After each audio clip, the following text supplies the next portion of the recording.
Pemerintah setuju nggak? Makanya pemerintah bawa, karena dia punya peraturan sendiri bahwa dalam segala lini, dalam segala aspek, dalam segala apapun, kita tidak bisa bekerja sama dengan Israel. Itu sudah ada. Israel tidak bisa mengibarkan bendera, Israel tidak bisa menyanyikan lagu kebangsaan. FIFA bolehkan nggak? Kalau FIFA tidak bolehkan, berarti Israel tetap datang ke sini nyanyikan benderanya, nyanyikan lagu kebangsaannya, naikin benderanya. Indonesia melanggar peraturannya sendiri karena ada Permenlunya. Ada ya permen Menteri luar negeri bisa bertanggung jawab nggak? Yang pertama, tidak ada hubungan secara resmi antara pemerintah Indonesia dalam setiap tingkatan dengan Israel, termasuk surat menyurat dengan menggunakan kop resmi. Bahkan surat menyurat aja nggak boleh. Tidak menerima delegasi Israel secara resmi dan di tempat resmi. Tidak diizinkan pengibaran atau penggunaan bendera, lambang, dan atribut lainnya serta pengumandangan lagu kebangsaan Israel di wilayah Republik Indonesia. Kunjungan warga Israel ke Indonesia hanya dapat dilakukan dengan menggunakan paspor biasa dan otorisasi pemberian visa kepada warga Israel dilaksanakan oleh Kementerian Hukum dan HAM, Direktorat Jenderal Imigrasi. Visa diberikan dalam bentuk affidavit melalui Kedutaan Besar Republik Indonesia di Singapura atau Kedutaan Besar Republik Indonesia di Bangkok. Jelas. Ini Kita jangan ribut-ribut. Kita mau ribut sampai kapan pun kalau ini belum dicabut ya gimana? Artinya makanya abu-abu di pihak pemerintahan. Pun kalau aturan ini tidak dicabut, ya memang tidak bisa. Kalaupun naik, ada orang akan gugat. karena aturannya seperti itu. Karena aturan seperti ini, Menteri Luar Negeri siap nggak mundur kalau tiba-tiba Israel datang?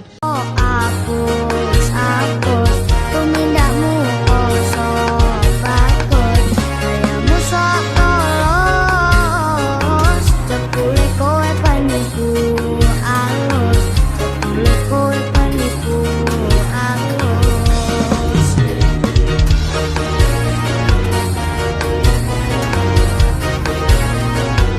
Pengamat politik Ray Rangkuti menyoroti manuver diam yang dilakukan Anies Baswedan terkait kedatangan tim nasional Israel yang akhirnya menggagalkan Piala Dunia U20 di Indonesia. Mantan Menteri Pendidikan tersebut sebenarnya turut menolak hal tersebut dalam diam. Hal tersebut sudah bisa dicermati dari posisi yang selalu ditempati oleh Anies. Diamnya Anies bisa terlihat sebagai sebuah strategi karena hal ini menguntungkan dirinya jelang Pilpres 2024. Hal tersebut menyusul blunder yang berujung kekecewaan masyarakat terhadap Ganjar Pranowo. Ia disebut berkontribusi dalam dicoretnya Indonesia sebagai tuan rumah pada Piala Dunia U20. Ray mengatakan hal tersebut dipastikan menghilangkan suara dukungan yang cukup besar dari elite PDIP. Jika pilpresnya dilakukan sekarang, suara Anies versus Ganjar bisa seimbang. Selain itu, diamnya Anies sendiri seperti kebiasaan, ia memiliki kecenderungan untuk menghindari kontroversi dan bermain aman. Sementara itu, Ketua DPP Partai Nasdem, Willy Aditya berkomentar terkait pernyataan Gubernur Jawa Tengah Ganjar Pranowo yang menolak timnas Israel bermain pada Piala Dunia U20 yang direncanakan digelar di Indonesia namun akhirnya gagal. Diketahui Indonesia akhirnya batal menjadi tuan rumah pagelaran Piala Dunia tersebut setelah dicoret FIFA. Menurut Willy, kesalahan Ganjar membuat kehebatan calon presiden koalisi perubahan Anies Baswedan semakin tersorot. Bahkan, Willy mengklaim Anies menjadi pusat perhatian utama di Pilpres 2024. Kita sudah mau perhelatan Piala Dunia, tahu-tahu Gubernur Jawa Tengah menolak Israel. Itu konteksnya apa? Bukan Anies yang hebat, tetapi orang yang banyak salah. Ini yang membuat Anies Baswedan menjadi magnet utama di Pilpres 2024. Maka dari itu ia menegaskan bahwa Anies Baswedan layak menjadi presiden Indonesia di masa mendatang. Terbaru, Ganjar mengaku kecewa karena Indonesia batal menjadi tuan rumah Piala Dunia U20. Ia juga masih berharap ada keputusan terbaik dari FIFA. Ganjar mengatakan, kita tunggu saja apa yang menjadi keputusan dari FIFA dan PSSI.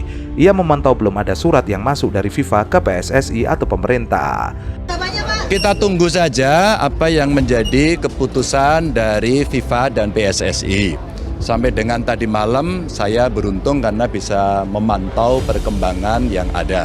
Tapi saya baru baca dari media dan sampai dengan tadi pagi saya tanya belum ada surat yang masuk dari FIFA ke PSSI atau ke pemerintah, pasti ke PSSI gitu, bunyinya apa gitu ya. Dan tentu saja saya percaya apa yang menjadi statement Pak Presiden sebelum delegasi dikirim, Pak Presiden masih bulat, masih kuat untuk bagaimana bisa terselenggara dengan catatan-catatan.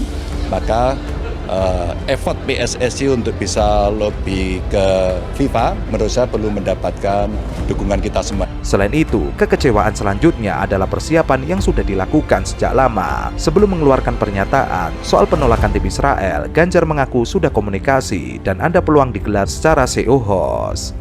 Sementara itu, pegiat media sosial Eko Widodo menyoroti Gubernur Jawa Tengah Ganjar Pranowo yang diserang netizen setelah FIFA membatalkan status Indonesia sebagai tuan rumah Piala Dunia U20.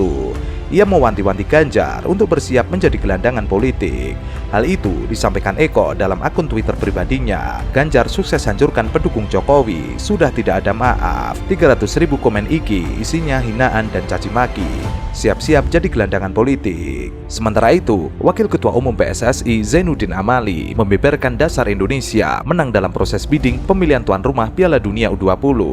Amali menyebut Indonesia memiliki jaminan yang kuat. Jaminan itu mulai dari presiden hingga kepala daerah. Ada 6 kepala daerah yang menandatangani kesiapan menjadi host Piala Dunia U20. Selain presiden, ada beberapa menteri dan kapolri yang menandatangani agreement atau government guarantee. Dan pimpinan-pimpinan daerah menandatangani hostly agreement. Mereka yaitu Gubernur DKI Jakarta Anies Baswedan, Gubernur Jawa Barat Ridwan Kamil, Gubernur Jawa Tengah Ganjar Pranowo, Gubernur Jawa Timur Khofifah, Gubernur Bali Iwayan Koster, dan Gubernur Sumatera Selatan Herman Deru. Amali menekankan dokumen jaminan itu dipegang oleh FIFA. Oleh karena itulah Indonesia menang karena dasar jaminan yang kuat dibandingkan Brazil dan Peru. Namun yang disesalkan, mendekati acara hari H, ada 2 gubernur yaitu Ganjar Pranowo, Gubernur Jawa Tengah, dan Iwayan Koster, Gubernur Bali, menolak kedatangan tim Israel di Indonesia. Kegagalan Indonesia menggelar ajang Piala Dunia U20 melahirkan efek domino yang menyebabkan negara dibayang-bayangi potensi kerugian mencapai 10-15 triliun rupiah. Hitung-hitungan kasar berupa kerugian yang ada yang akan diderita Indonesia bila gagal menggelar Piala Dunia U20. Kerugian itu dihitung dari sektor pariwisata yang terdampak langsung atas batalnya event kelas dunia itu. Tidak main-main, kerugiannya bisa mencapai ratusan juta dolar. Jika berhitung angka kasar, dari kerugian gagalnya Piala Dunia U20 ini, diperkirakan bisa kehilangan potensi pemasukan mencapai 200 juta dolar lebih. Bahkan mungkin bisa menyentuh angka 500 juta dolar. Para wisatawan mancanegara biasanya akan menonton langsung pertandingan tim dari negaranya. Biasanya lama leg of stay mereka sampai 7 hari atau bahkan lebih, tergantung hingga sejauh mana tim mereka mampu melaju. Jika ada sekitar 50.000 wisman, tinggal dikalikan saja berapa potensi kerugiannya. Seumpama rata-rata menginap sampai di atas 1 minggu, bahkan mungkin 14 hari, karena mereka mengikuti pertandingan dari tim-tim negara mereka. Kalau 14 hari, berarti dengan jumlah ribuan kamar yang tidak jadi di-booking. Dengan leg of stay sepanjang itu, bisa dihitung berapa potensi kerugian Indonesia. Itu baru dari segi hotel.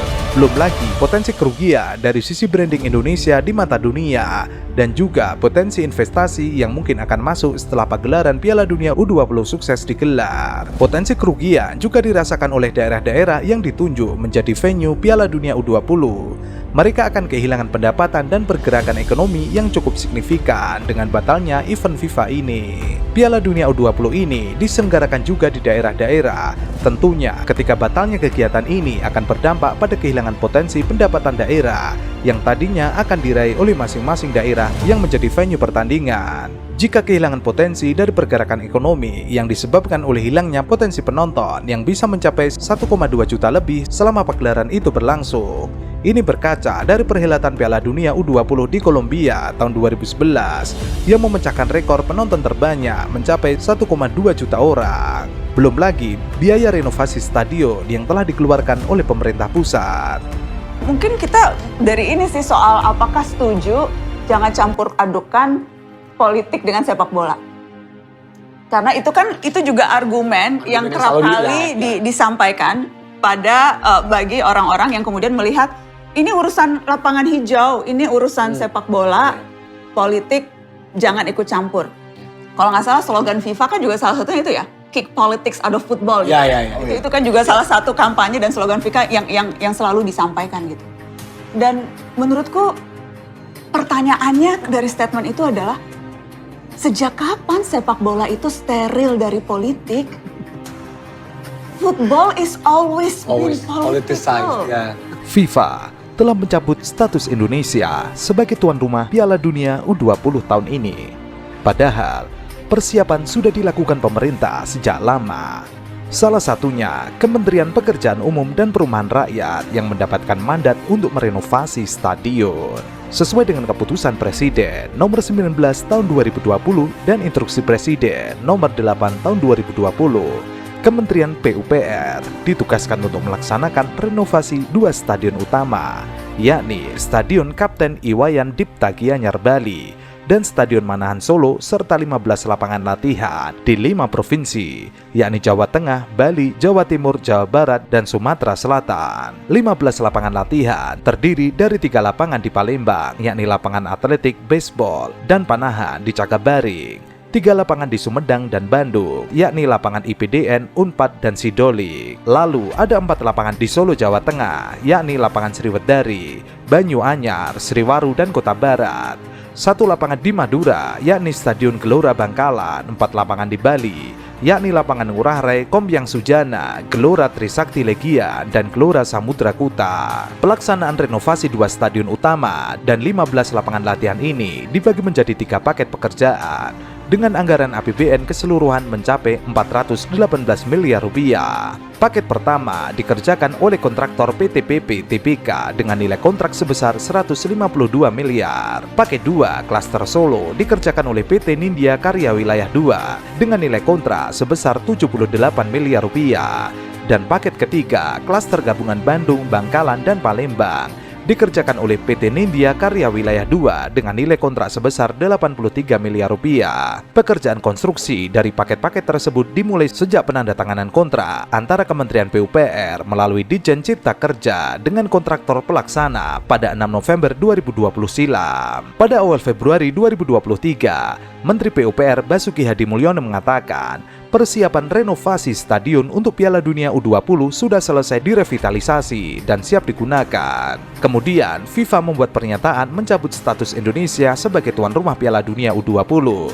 Hal itu diputuskan usai pertemuan Presiden FIFA, Gianni Infantino, dan Ketua Umum PSSI Erick Thohir di Doha, Qatar. FIFA telah memutuskan karena keadaan saat ini untuk menghapus Indonesia sebagai tuan rumah FIFA U20 World Cup 2023. Tuan rumah baru akan diumumkan sesegera mungkin dengan tanggal turnamen saat ini tidak berubah.